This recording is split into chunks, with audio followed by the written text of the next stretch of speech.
até aproveitar e falar uma questão, né? A gente está falando de análise específica e a gente é muito questionado, o Elcio muito questionado, quando a gente vai falar das revisões, que ferramenta a gente usa, né? Uhum. E a gente tem ferramenta de suporte, ferramenta para BI.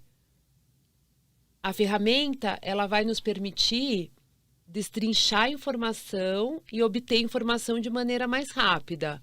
Mas essa análise aqui que a gente está falando, de fato, é a análise do consultor.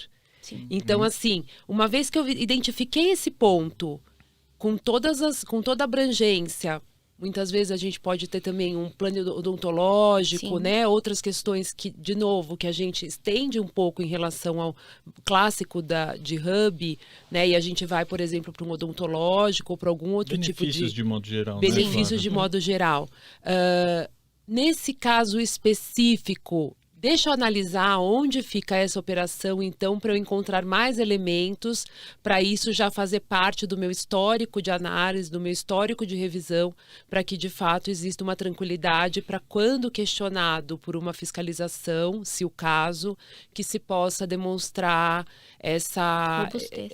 Exatamente, essa robustez em relação ao crédito tomado. E é um crédito, como a Aline já ressaltou, onde a gente, de 2020 para cá, começou a ter muita solução de consulta emitida pela própria Receita Federal, né? Onde eles mesmos já têm admitido, claro que eles têm algumas ressalvas ali em relação ao setor produtivo, com participação, enfim, que são detalhes do negócio. Aliás, até tem gente que até leva a juízo o questionamento com participação, que Sim. em linhas gerais é um pouco mais fraco, mas de resto não.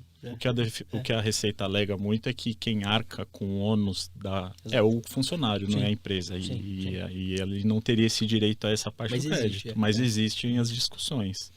E nesse ponto ainda, Aline, é importante quando a previsão legal, muitas vezes, ela não existe. E como foram que os contribuintes se adaptaram? Se adaptaram não.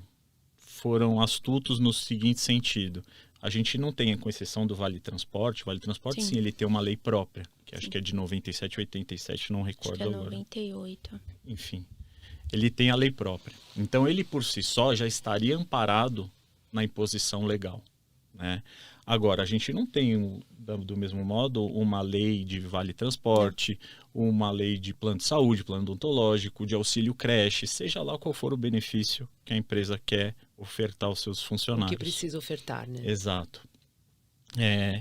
E com amparo tanto na Constituição como na CLT, os acordos ou convenções coletivas com quais a empresa tem compactuado ali com os sindicatos, eles têm força de lei.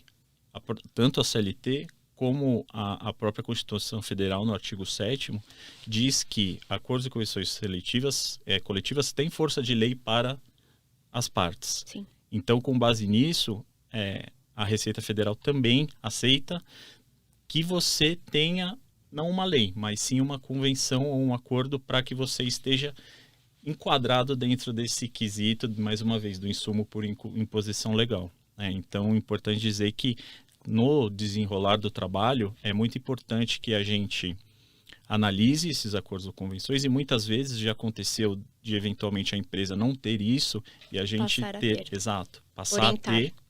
gente orienta para que ela passe a ter isso dentro do acordo ou convenção, para que ela possa, porque a depender do porte da empresa, são gastos bem significativos. A gente já teve muito resultado só com esse tipo de despesa dentro das empresas.